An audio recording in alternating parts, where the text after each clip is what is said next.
नमस्कार दोस्तों। आज एक बार फिर से आपके सामने हाजिर हूँ अपनी कहानी के साथ। आज फिर से मैं गोविंद शर्मा जी की किताब पेड़ और बादल उसमें से आपके लिए बहुत सुंदर एवं प्रेरणात्मक कहानी लाई हूँ।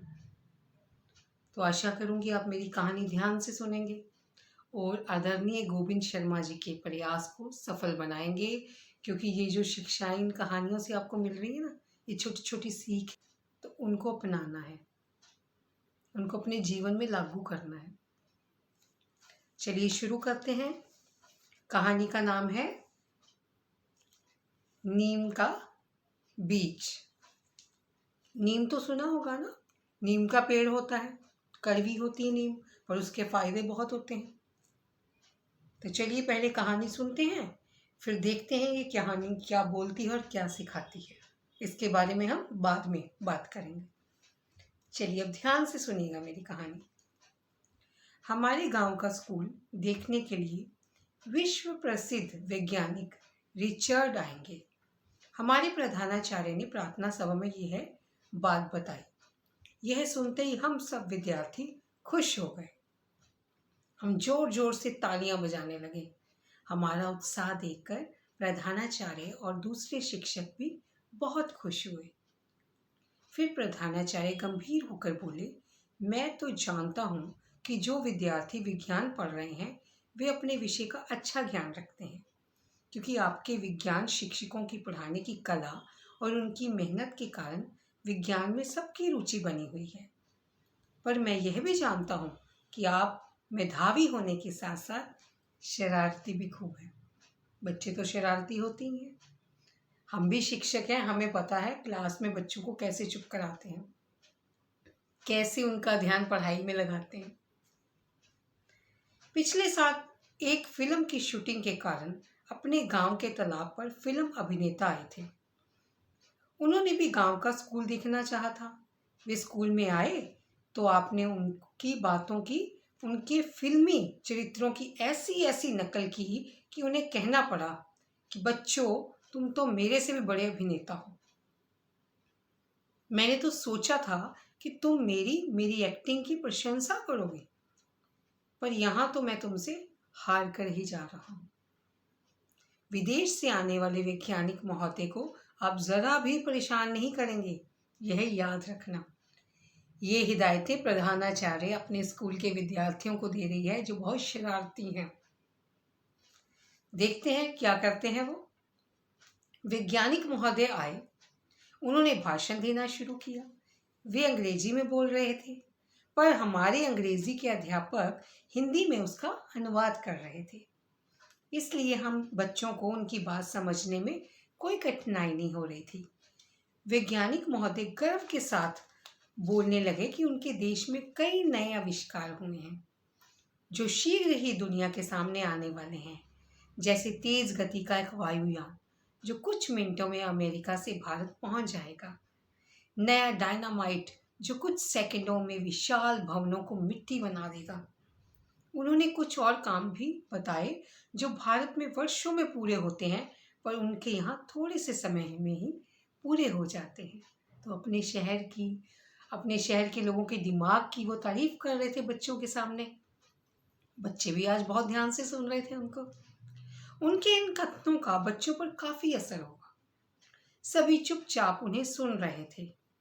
अचानक 4-5 बच्चे उठे और मंच की तरफ बढ़े। प्रधानाचार्य जी के लिए यह नई स्थिति थी कि अब ये क्या करेंगे। वो बड़ी हो, अब वैज्ञानिक के सामने तो उनको कुछ नहीं कह सकती बच्चों को कि मत आओ, पर अंदर से वो दुविधा में थी कि ये कोई बेइज्जती ना करा दे, क्या पूछ बैठेंगे, क्या कोई नई शरारत ना कर बैठे। तो वो डर रहे थे मन में। बच्चों को आगे बढ़ते देख वह अवाक रह गए। बच्चे वैज्ञानिक महोदय के पास पहुंच गए। एक बच्चे ने अपनी मुट्ठी खोली और एक बीज, समझते हो ना, बीज जो हम मिट्टी में बोया जाता है जिससे पौधा बनता है और फिर धीरे धीरे वो पेड़ का रूप ले लेता है। तो एक बच्चे ने अपनी मुट्ठी खोली और एक बीज वैज्ञानिक महोदय की तरफ बढ़ाया। दूसरा बच्चा बोला, श्रीमान, हमारे विद्यालय में एक नीम का पेड़ था, वह कल काट दिया गया। हमारे लिए तो नए कमरे बन गए थे, इसलिए हमें तो पेड़ के नीचे कक्षा लगाने की जरूरत नहीं पड़ी। पर उस पेड़ पर रहने वाले पक्षी कहाँ जाएं? देखिए, बाल मन कैसे सोचा उसने। सही सोचा, बिल्कुल सही सोचा। पक्षियों की व्यथा। जब हम एक पेड़ काट देते हैं ना, वो पेड़ नहीं कटता, वो कितने लोगों को, कितने पक्षियों को, जीवों को बेसहारा कर देता है, बेआसरा हो जाते हैं। ये हम नहीं सोचते कि उन बेचारों पक्षियों का उन पर घर होता है। इसलिए वे कल से लोहे के एक खंबे पर बैठे हैं। हमने उस खंबे को हाथ लगाकर देखा है, वह धूप में खूब गर्म हो जाता है। हमने तो अपने हाथ हटा लिए, पर वे तोते अब भी उसी खंबे पर बैठे हैं। तो वो ढूंढ रहे हैं कि वो पेड़ कहाँ गया जहाँ हम बैठते थे, हमारा घर था। उनके पैरों की क्या हालत हो गई होगी। आप तो बड़े वैज्ञानिक हैं, आपके देश में ऐसी खोज हो गई कि बीज बोया जाए और कुछ ही मिनटों में वह पूरा पेड़ बन जाए। क्या ऐसा हो सकता है? देखिए, बच्चे ने वैज्ञानिक को ध्यान से सुना। वो कितनी तारीफ कर रहा था अपने देश की कि मिनटों में हमारे देश के लोगों ने ऐसे आविष्कार किए हैं कि झटपट से काम हो जाता है। तो वो बीज लेकर आया है। क्या वो पेड़ दोबारा से झटपट उग सकता है? हमने तो एक बीज बोया है, पर वह तो 5-6 साल बाद पेड़ बनेगा। कृपया आप यह बीज बोकर अभी उसे पेड़ बना दें। हम चाहते हैं कि उन तोतों को एक घर मिल जाए। देखिए, बाल मन की व्यथा, कितना परेशान है वो। और हम बड़े होकर भी ये बात समझ नहीं पा रहे जो छोटे से बच्चे के मन ने समझ ली। बच्चों की बात का अनुवाद सुनकर वैज्ञानिक महोदय पहले तो हैरान हुए, फिर उनका सिर झुक गया, क्योंकि आज तक ऐसी कोई तकनीक नहीं बनी कि बीज बोया जाए और झट से पेड़ बन जाए। वे बोले, बच्चों, मेरे देश ने तो ऐसी आरी की खोज की है जो कुछ ही मिनटों में बड़े से बड़े पेड़ को काट कर गिरा देती है। देखिए तकनीक, हम अपने पैरों पर खुद कुल्हाड़ी मार रहे हैं। जो चीज़ें हमारे लिए आवश्यक हैं, हम उनके लिए ऐसी तकनीक बना रहे हैं कि जल्दी जल्दी खत्म हो जाए। फिर सिलेंडर की सांसें लेते हैं, ढूंढते हैं सिलेंडर। अभी यह खोज नहीं हुई है कि कुछ ही मिनटों में बीज से वृक्ष बन जाए। मैं यह बीज लेकर अमेरिका जा रहा हूँ। अब गर्व से मेरा सिर तभी ऊंचा होगा जब हम बीज से वृक्ष बनने की दूरी खत्म कर सकेंगे। पर यह जरूर कहूँगा कि धरती को हमारी वैज्ञानिक खोजों की बजाय तुम्हारी ज़्यादा ज़रूरत है। वैज्ञानिक महोदय उठकर चल पड़े।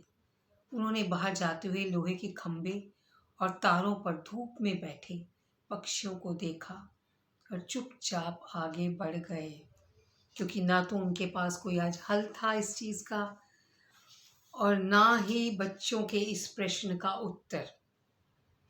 सच ही तो है, जिस पेड़ को बनने में 5-6 वर्ष लग जाते हैं, कितने प्यार से उसको सींचा जाता है, बीज को बोया जाता है, उसकी सेवा इतनी अच्छे से की जाती है, वो पौधा बनता है, फिर कहीं जाकर 5 से वर्षों बाद उसका पेड़ बनता है और हम झट से उसे काट डालते हैं। सोचिए क्या कर रहे हैं हम। खुद अपने जीने के सहारे को भी खत्म कर रहे हैं और उन बेचारे जो बोल नहीं पा रहे जीव, उनके घरों को भी हम खत्म कर रहे हैं। अब तो जाग जाइए, वरना इतनी देर हो जाएगी कि मुट्ठी से रेत इतनी फिसल जाएगी कि दोबारा उठा भी नहीं पाएंगे। आशा करती हूँ इस कहानी से आपको सुंदर सीख जो मिली है उस पर आप अमल करेंगे, और अमल करना बहुत ज़रूरी है। खुद के बचाव के लिए, खुद की सुरक्षा के लिए और फिर अपने बच्चों की सुरक्षा के लिए।